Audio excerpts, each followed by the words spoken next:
A reading from St. Paul's letter to the Philippians, chapter 1.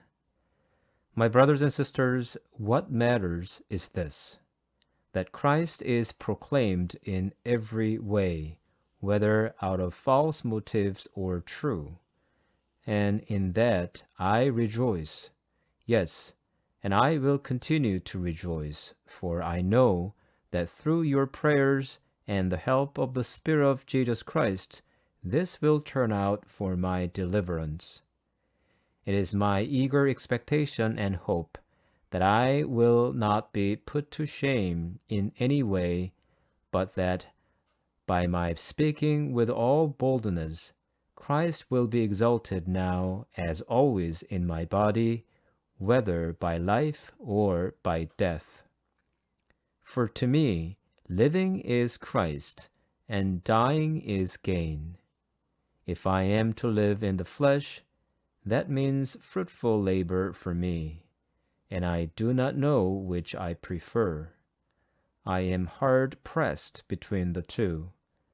My desire is to depart and to be with Christ, for that is far better, but to remain in the flesh is more necessary for you.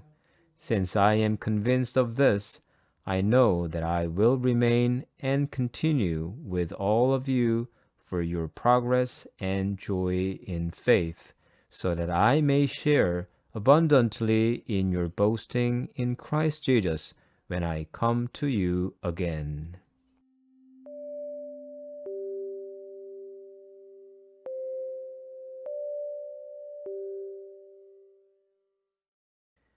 There is a saying, a living dog is better than a dead lion.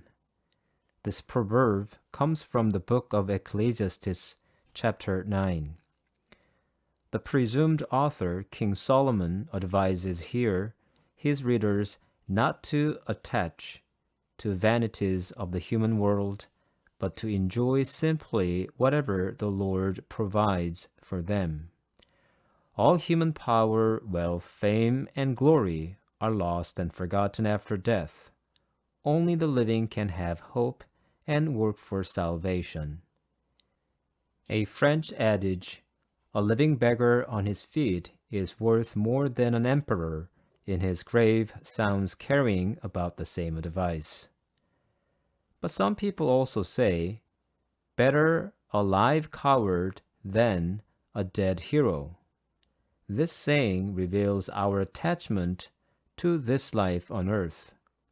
Although a majority of North Americans believe in heaven or the afterlife, in reality, we try to build heaven here on earth.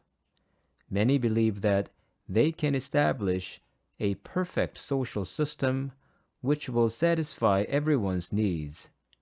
This idea is nothing new. Humanity has always striven to design a utopia. In our generation, particularly with the help of science and engineering, the man believes that he can own his life by extending or immortalizing it. This life is everything. No longer do we have to worry about the afterlife. I wonder what St. Paul would say about transferring human consciousness to a mechanized body as we see in science fiction. In his letter to the Philippians, St. Paul declares, living is Christ and dying is gain. For St. Paul, life is meaningful as long as we work for the salvation of souls, as Christ did. And St. Paul welcomes death because now he can join Christ forever in the resurrection. How many of us can say, living is Christ and dying is gain, is our working principle in this life? St. Paul encourages us to become more than consumers of life. He urges us to bear fruit for salvation.